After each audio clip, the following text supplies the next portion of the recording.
Hi, Joe Sailing here for the Tour of Somerville and the first of our series of cycling tips. We're going to talk a little bit today about selecting the correct bike for your particular cycling needs.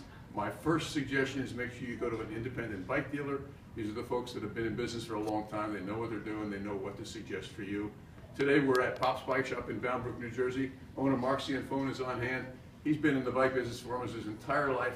He'll tell us about the first bike we should be talking about. Hybrids are a great way to get back into riding. It's a bicycle that's going to set you up very comfortably, nice comfortable saddles, comfortable grips, and it puts you in the right position to be able to really see what's going on around you clearly and pedal easily and have fun. So Mark, that's the bike that somebody would be involved with, getting first in time involvement with cycling, riding with the kids maybe, looking for a little bit of exercise. What's the next step? Well, after you've progressed beyond that bike, a great next step would be what we call gravel grinder bikes. These are a little bit more lighter weight, more performance oriented, but still comfortable in that it's what we used to refer to as an old touring bike, a little more relaxed geometry, but tires that'll allow you to go faster on the road, but still be able to venture a little bit off-road onto canal paths and that sort of thing. Now, Mark, what about gears on bikes like this? Are they the old 3-speed bike yet?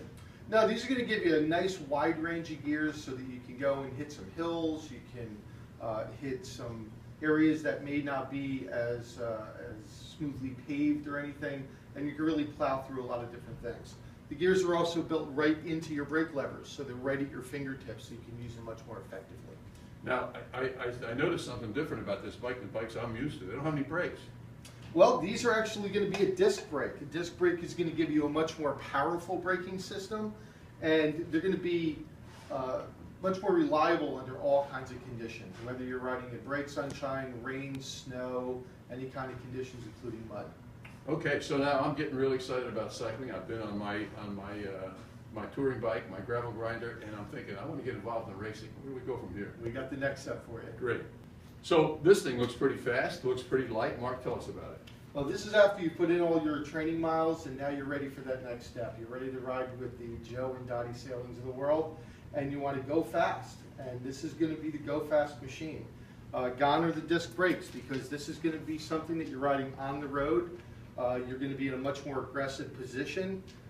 You are going to have your STI shifters or your SRAM Reds. You got the performance saddles, and this is going to put you in the perfect position to go from point A to point B as fast as you can and get up on the podium. You mentioned the brakes, Mark. I know that the governing body of cycling, they're a little bit reticent to allow the mixing of disc brakes and caliper brakes because there's somewhat of a difference in the stopping ability, so they don't want to throw that in.